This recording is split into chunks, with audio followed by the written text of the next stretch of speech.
Masuk ke lingkaran hitam prostitusi artis, Nikita Mirzani ternyata belum sepenuhnya terbebas dari jeratan hukum.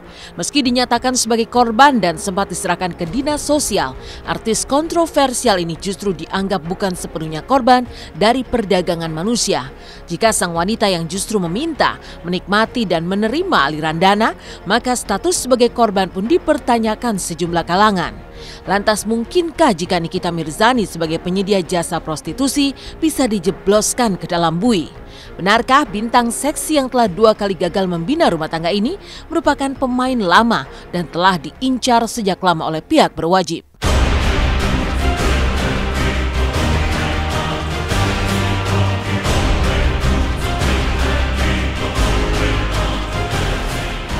Hukum ini kan bukan masalah kasihan dan tidak gitu kan. Hukum ini berdasarkan fakta gitu kan. Hukum itu berdasarkan fakta ya. Sekarang yang bersangkutan masih statusnya sebagai korban. Yang bersangkutan statusnya korban atau bukan karena tangisan gitu. Karena memang fakta hukumnya begitu. Yang bersangkutan statusnya korban atau bukan karena tangisan.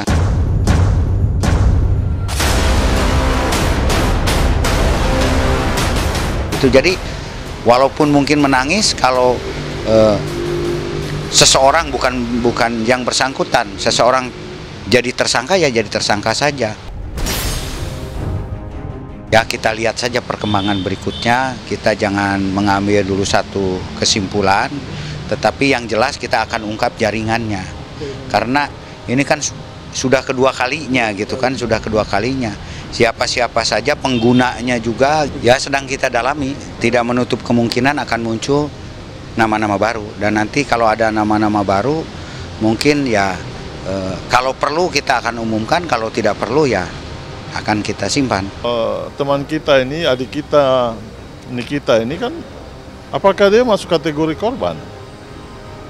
Karena fakta persidangan dalam kasus yang dialami oleh klien saya bahwa ada saksi yang merasa tidak dipaksa dan tidak ada kekerasan untuk melakukan itu. Atau penghubung, atau si PSK-nya, dan juga para tamunya, itu kena semua.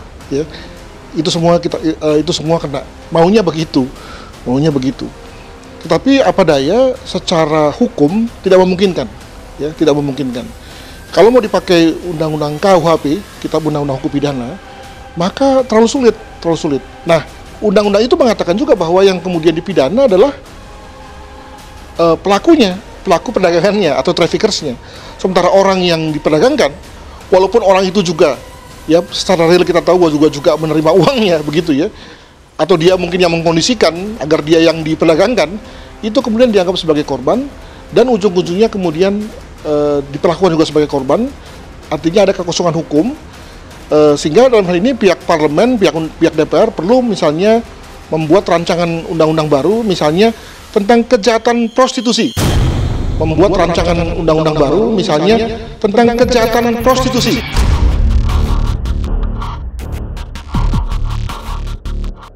Dan kejadian ini sudah ditangani oleh pihak kepolisian dan Niki menghormati proses hukum yang sedang berjalan. Belum lagi usai persoalan prostitusi yang menjeratnya, Nikita Mirzani kembali memantik konflik. Kali ini Niki justru berseteru dengan sejumlah pengacara yang sempat mewakilinya pasca ditangkap Barreskrim Mabes Polri Kamis malam pekan lalu. Partahi dan kawan-kawan meradang ketika Nikita menyebut bahwa ia sama sekali belum menunjuk pengacara secara resmi. Hal ini semakin meletupkan emosi Partahi dan kawan-kawannya ketika Nikita dianggap melecehkan profesi advokat. Lalu benarkah akibat ulahnya itu, Nikita Mirzani dicap Partahi sebagai sosok yang tak tahu berterima kasih?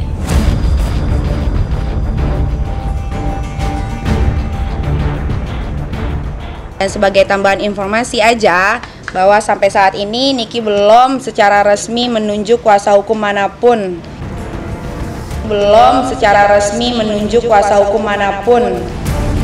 Meski demikian, Niki ucapkan banyak terima kasih atas atensi teman-teman yang sudah membantu Niki selama 2 hari belakangan ini. Jam 6.04, Nikita telepon saya. Berarti yang penting mungkin nih kok di jam 6 udah nelfon. Kemudian saya telepon balik. ya, jam 6:19. Jadi berapa menit nih? Kira-kira 15 menit sesudah dia miss call. Saya telepon, saya kan nggak tahu nih, di ujung sana loh Nikita. Saya telepon, kemudian diangkat sana, saya bilang, sorry, siapa nih telepon saya pagi-pagi? Dia bilang, ini Nikita bang. Oh, Nikita. Kenapa telepon pagi-pagi? Udah, itu udah kondisinya udah nangis tuh. Wah, begini, tolongin bang, saya nggak boleh pulang, begini segala macam. Jam 6.47 saya telepon Pak Petrus, ya. Kemudian di sini kita bicarakan, gimana Pak Petrus keputusannya? Kita bantu nggak nih, gitu ya kan? Pak Petrus bilang, ini namanya tuntutan profesi bang. Kok begini sih? Kan gitu. Tetapi ya udahlah, saya anggap dia masih muda, saya anggap dia mungkin tidak paham mengenai apa itu kuasa lisan, ya kan? Tetapi tadi sudah dijelaskan sama Pak Petrus. Sehingga dengan ini, saya cuma mau katakan bahwa evaluasi diri lah, ya kan? Beretikalah, kalau sudah minta tolong sama orang, taulah berterima kasih. Kalau sudah minta tolong sama orang, taulah berterima kasih. Nikita Mirzani seakan enggan beranjak dari kontroversi. Lalu apa sebenarnya yang terjadi dengan Niki sehingga ia seolah-olah tak pernah jera terbelit masalah kontroversial?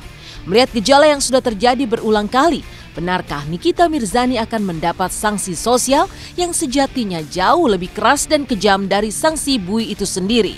Benarkah Nikita takkan malu jika berstatus sampah masyarakat? Kira hukum sosial itu kan lebih penting juga, lebih kejam malah gitu ya. Hukum sosial yakni ketika opini publik tercipta, sentimen publik juga tercipta, sehingga lalu nganggap ini orang memang udah sampah nih gitu ya.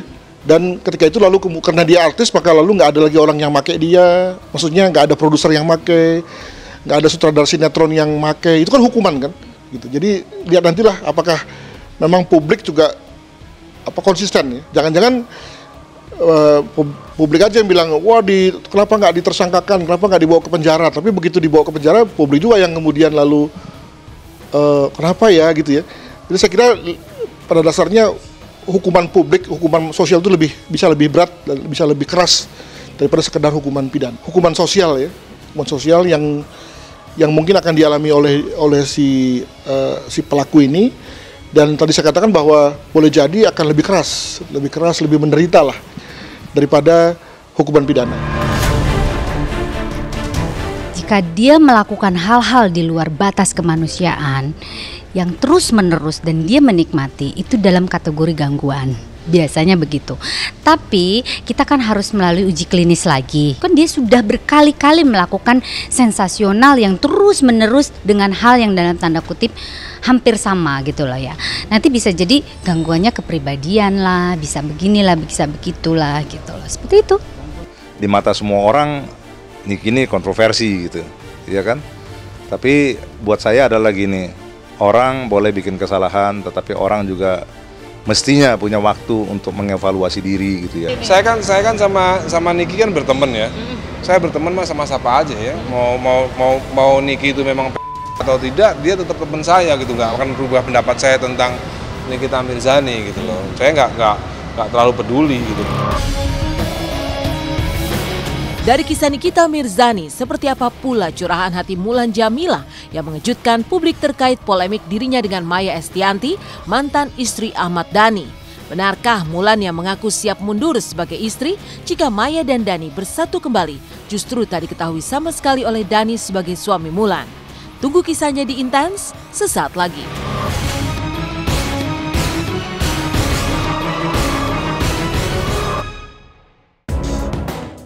Selamat pagi pemirsa, kembali lagi bersama saya Mila Rahmawati akan hadir menemani Anda selama 1 jam ke depan. Dari kasus prostitusi artis, inilah curahan hati Mulan Jameela setelah 6 tahun menikah dengan Ahmad Dhani. Dengan derai air mata, Mulan pun menguntai permintaan maaf kepada Maya Estianty karena kerap dihujat para haters sebagai perebut suami orang. Lalu benarkah Ahmad Dhani pun sampai kaget, kecewa dan tidak pernah mengizinkan Mulan berbuat demikian?